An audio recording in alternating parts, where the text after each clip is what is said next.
Good morning दोस्तों, बहुत स्वागत है आपका पीके की जीके यूट्यूब चैनल में। और आज है 27 अगस्त 2020। तो शुरू करते हैं आज का वीडियो। तो सबसे पहले देखते हैं हम कल का जो क्वेश्चन ऑफ द डे था वो डिस्कस करते हैं, उसके बाद हम आगे बढ़ेंगे आज की वीडियो पे। तो पहले देखते हैं कल का क्वेश्चन ऑफ द डे। कल का क्वेश्चन ऑफ द डे था मध्य प्रदेश की लोकसभा में कितनी सीटें, ये आपको बताना था। ठीक है, तो इसका सही आंसर क्या हो जाएगा? इसका सही आंसर हो जाएगा 29 सीटें। तो लोकसभा में मध्य प्रदेश की जो सीटें हैं, लोकसभा में 29 सीटों का रिप्रेजेंटेशन मध्य प्रदेश को मिलता है। अब इस 29 में SC ST के हम देख लेते हैं, क्योंकि ये एक इम्पॉर्टेंट है। SC की 4 सीटें हैं, SC की 6 सीटें। ठीक है, 6 4 10, बाकी अदर कैटेगरीज के लिए। तो ये 6 और 4 ये आरक्षित सीटें अनुसूचित जाति और जनजाति के लिए। ठीक, तो 29 आप याद रखिएगा। उसके अलावा 4 SC की हैं, उनमें से 6 ST की है। तो ये था कल का क्वेश्चन ऑफ द डे। अब शुरू करते हैं आज का वीडियो। ठीक है, तो आज पहला क्वेश्चन हमारे पास है कि मध्य प्रदेश में किसके द्वारा 45 सड़क परियोजनाओं का शिलान्यास किया गया है। ठीक है, तो ये नितिन गडकरी जी, अमित शाह, प्रकाश जावड़ेकर या फिर S जयशंकर। तो आपको बताना है किसके द्वारा ये शुरू किया गया है, शिलान्यास इन परियोजनाओं को किया गया है। तो ये किया गया आपका नितिन गडकरी जी द्वारा। ये देख लीजिए आप। तो ये है मध्य प्रदेश में। अब इसकी कुल लागत जो है वो है 11,427 करोड़ रुपए की लागत के अनुमान से ये परियोजना चल रही है। ठीक है, इसमें कितनी है? 45 सड़क परियोजनाओं को शामिल किया गया है। ये देख सकते हैं केंद्रीय मंत्री नितिन गडकरी जी द्वारा इस परियोजना का शिलान्यास या लोकार्पण किया गया है।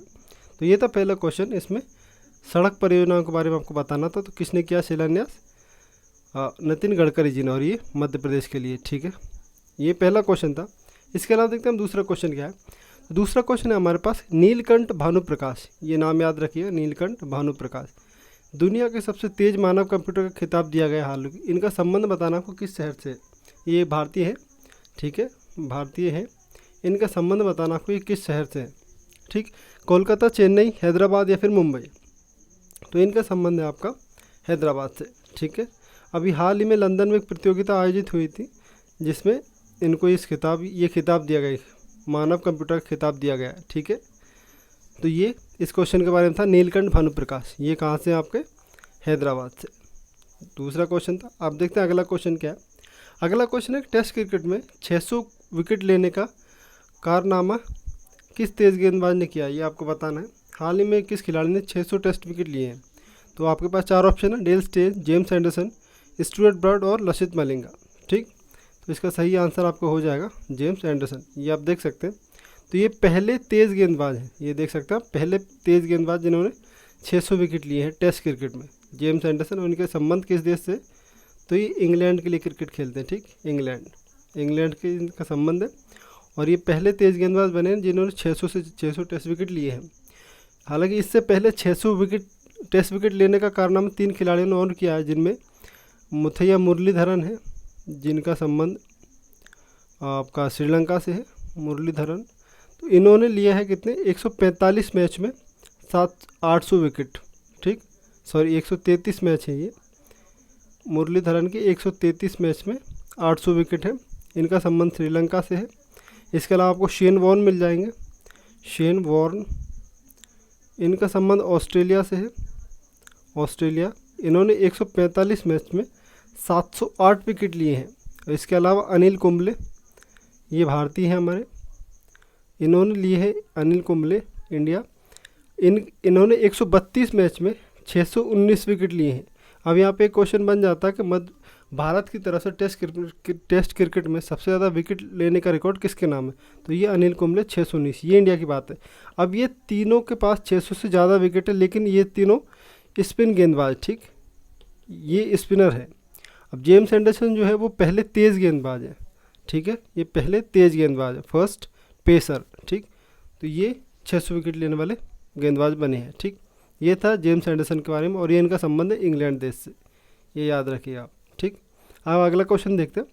अगला क्वेश्चन है पुस्तक the Indian way strategies for an uncertain world. इसके लेखक बताने आपको कौन है? S जयशंकर, अनुराग ठाकुर, राजनाथ सिंह या फिर निर्मला सीतारमण। ठीक है, तो ये लिखी किताब हमारे फॉरेन मिनिस्टर ने, ये S जयशंकर, इनको आप देख सकते हैं, और ये इन्होंने किताब लिखी है the India way strategies for N uncertain world. तो ये हमारे विदेश मंत्री हैं, ठीक है, विदेश मंत्री, इन्होंने ये किताब लिखी है।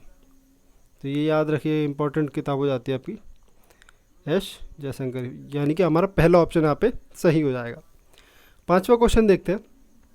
पांचवा क्वेश्चन है, किस देश ने हाल ही में अब तक का सबसे बड़ा प्राकृतिक गैस भंडार मिला है? किस देश बताना आपको, किस देश में ये प्राकृतिक गैस भंडार मिला है? तो ये मिला आपका तुर्की में, ठीक है। ये अभी हाल ही में सबसे बड़ा प्राकृतिक गैस भंडार यहाँ मिला है, तो तुर्की ने इस बात की पुष्टि की है। तुर्की याद रखिए आप। अगला देखते हैं, छठा क्वेश्चन, कि DRDO के अध्यक्ष कौन है? ठीक है, अध्यक्ष बताना आपको, अध्यक्ष कौन है? के सिवान, जी सतीश रेड्डी, अजय त्यागी या फिर राकेश अस्थाना जी। ठीक है, अब तो आपका सही आंसर यहाँ पे हो जाएगा जी सतीश रेड्डी। अब ये चर्चा में कि ये हम देख लेते हैं, क्योंकि हाल ही में जी सतीश रेड्डी का कार्यकाल 2 वर्ष के लिए और बढ़ा दिया गया है। 2 वर्ष कार्यकाल बढ़ाया गया है इनका, ठीक है। हालांकि इनकी नियुक्ति जो हुई थी वो 2018 में हुई थी और ये 2020 तक के लिए थी। अब हालांकि हाल ही में इनका कार्यकाल 2022 तक के लिए बढ़ा दिया गया है, ठीक। तो यहाँ पे 2 साल इनका कार्यकाल बढ़ा दिया गया। ये DRDO के अध्यक्ष है, ठीक है। अब DRDO के बारे में थोड़ी सी जानकारी यहाँ पे देख लेते हैं कि DRDO का इसका फुल फॉर्म देख लेते हैं। सबसे पहले हिंदी में अगर हम इसकी बात करें तो इसका होता है रक्षा अनुसंधान एवं विकास संगठन, ठीक। ये इसका हिंदी में पूरा मतलब होता है, फुल फॉर्म जिसको हम कहते हैं, ठीक है।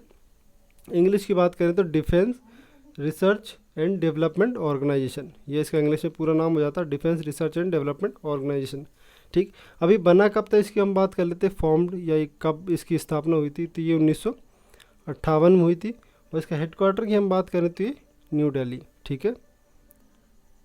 तो ये इसका वहाँ पे हेडक्वार्टर है इसका, ठीक है। इसका सूत्र वाक्य हम बात करें या इसका जो मोटो है वो क्या है, सूत्र वाक्य जिसको हम हिंदी में कहते हैं, तो ये है वलस्य मूलम विज्ञानम, ठीक। ये इसका सूत्र वाक्य है, ठीक है। तो ये सतीश रेड्डी इसलिए चर्चा में क्योंकि इनका कार्यकाल 2 साल के लिए बढ़ाया गया है। तो इसके संबंध में उन्होंने DRDO से जुड़ी कोई जानकारी भी यहाँ पे देख ली, तो ये याद रखिएगा आप, ठीक। तो अगला क्वेश्चन देखते हैं, 7वां क्वेश्चन। 7वां क्वेश्चन है कि सालाना कितनी कमाई करने वाले कारोबारियों को GST से छूट मिलेगी, ठीक है। अब इसमें कहा गया है कि ये है 40 लाख लिमिट। ये लिमिट पहले 20 लाख थी, ठीक है। तो इसको बढ़ा के 40 लाख कर दिया गया है कि सालाना एक साल में कोई कारोबार 40 लाख तक अगर उसकी इनकम होती है तो उस पर GST की अलग दरें लगेंगी, ठीक, या उसमें उसको रियायत मिलेगी, थोड़ी छूट मिलेगी, ठीक, रियायत। तो ये है 40 लाख की दर। तो ये अमाउंट याद रखिए आप, कितनी है, 40 लाख मिलेगी छूट, ठीक है। अब देखते हैं अगला क्वेश्चन क्या है, 8वां क्वेश्चन। 8वां क्वेश्चन है, किस खिलाड़ी के नाम पर सिक्किम में फुटबॉल स्टेडियम बनाया जा रहा है? तो आपको बताना, ये अभी हाल ही में काफ़ी चर्चा में है ये क्वेश्चन, ये टॉपिक, कि किस खिलाड़ी के नाम पर फुटबॉल स्टेडियम बन रहा है, ठीक। तो सुनील छेत्री, वाईचुंग भूटिया, महेंद्र सिंह धोनी या फिर विनीत राय। तो ठीक है, ये कौन सा सही हो जाएगा आपका यहाँ पे, वाईचुंग भूटिया। ये आप देख सकते हैं, ये वाईचुंग भूटिया जी हैं। तो ये है Bhaichung Bhutia is set to become the first Indian footballer. अभी पहले इंडियन फुटबॉलर होंगे जिनके नाम पर स्टेडियम बन रहा है, और ये कहाँ बन रहा है आपका, सिक्किम में, और इनका संबंध भी सिक्किम राज्य से ही है, ठीक। ये सिक्किम राज्य के ही हैं, तो वाईचुंग भूटिया जी। अब यहाँ पे सिक्किम की बात आती है, सिक्किम का हम थोड़ा सा देख लेते हैं। सिक्किम की हम राजधानी की बात करें, राजधानी, तो ये आपकी क्या हो जाएगी, गंगटोक, ये इसकी राजधानी गंगटोक, ठीक है। और इसके गवर्नर की बात करें हम, राज्यपाल कौन है यहाँ पे, तो राज्यपाल यहाँ पे गंगा प्रसाद जी, गंगा प्रसाद, ठीक है। ये इनके राज्यपाल है। CM की बात करें यानी कि मुख्यमंत्री कौन है, तो ये अभी है प्रेम सिंह तमांग, ठीक, प्रेम सिंह तमांग, ये यहाँ के अभी मुख्यमंत्री हैं। और इसकी विधानसभा की बात करें, विधानसभा में सीटें कितनी हैं, तो ये यहाँ पे 32 सीटें इनकी विधानसभा में है। राज्यसभा और लोकसभा में इनकी 1-1 सीटें हैं, ठीक, एक राज्यसभा में सीट है और एक लोकसभा में सीट है। तो ये सिक्किम के बारे में कुछ जानकारी थी कि राजधानी, गवर्नर, CM और उनका विधानसभा और लोकसभा राज्यसभा में नेतृत्व क्या है, ठीक है। ये स्टेडियम किसके नाम पे बन रहा है, ये याद रखिए, वाईचुंग भूटिया, ये फुटबॉल खिलाड़ी हैं, ठीक। स्टेडियम बन रहा है आपका सिक्किम राज्य में। चलिए अगला क्वेश्चन देखते हैं। अगला क्वेश्चन है, मध्य प्रदेश में कितने विश्व धरोहर स्थल हैं? ये आपको बताना है, 1, 3, 5 या फिर 6। तो ये हैं आपके, सही आंसर क्या हो जाएगा यहाँ पे? 3। अब वो 3 कौन कौन से वो हम देख लेते हैं। तो सबसे पहले आपका खजुराहो के जो मंदिर है वो, ठीक, ये कब शामिल हुआ था वर्ल्ड हेरिटेज या विश्व विरासत सूची में? 1986 में, ठीक है। इसके अलावा दूसरा है हमारे पास सांची का स्तूप, ये कब हुआ था? ये हुआ था 1989 में, ठीक। इसके अलावा तीसरा जो है वो भीमबेटका, ठीक, भीमबेटका की गुफाएं जो है, भीमबेटका की गुफाएं, तो ये कब हुआ? तो ये 2003 में विश्व विरासत सूची में शामिल हुआ था। तो ये 3 वर्ल्ड हेरिटेज साइट जिनको हम कहते हैं विश्व धरोहर स्थल, तो ये मध्य प्रदेश से ये 3 स्थान है जो सूची में शामिल है, ठीक है। अभी एक और अस्थायी रूप से घोषित किया गया ओरछा को, लेकिन अभी ये स्थायी है 3, तो ये आप याद रखिएगा। इसके अलावा देखते हैं अगला क्वेश्चन क्या है। तो अगला क्वेश्चन है, मध्य प्रदेश में बिलोवा की गुफाएं, ये आप गुफाएं बतानी है आपको कहाँ पे बिलोवा की गुफाएं। ये हमने पहले भी डिस्कस किया हुआ है, तो इसका सही आंसर आप बताना क्या है? सीहोर, रायसेन, देवास या फिर ग्वालियर। ये गुफाएं मिलेंगी आपको ग्वालियर में, ठीक है। ये हमने जब गुफाएं डिस्कस की थी तो हमने ये टॉपिक डिस्कस किया था कि बिलोवा गुफाएं कहाँ पे, तो ये आपकी ग्वालियर में। तो चलिए ये थे आज के कुछ क्वेश्चन। अब देखते हैं क्वेश्चन ऑफ द डे।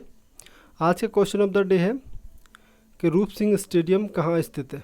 आपको इसकी लोकेशन बतानी है, किस शहर में स्थित है। और आपके 4 विकल्प आपके पास हैं, ग्वालियर, इंदौर, भोपाल और जबलपुर, ठीक है। तो इसका आंसर आप कमेंट बॉक्स में ज़रूर दें। और इसके अलावा अगर आपको आज की वीडियो की PDF चाहिए तो आप व्हाट्सएप या टेलीग्राम ग्रुप से जुड़कर ले सकते हैं, उसकी लिंक आपको डिस्क्रिप्शन में मिल जाएगी। चलिए वीडियो यहाँ तक देखने के लिए बहुत बहुत धन्यवाद। पसंद आए तो लाइक शेयर ज़रूर करें और कल मिलते हैं एक नई वीडियो के साथ। तब तक अपना ध्यान रखिएगा। धन्यवाद।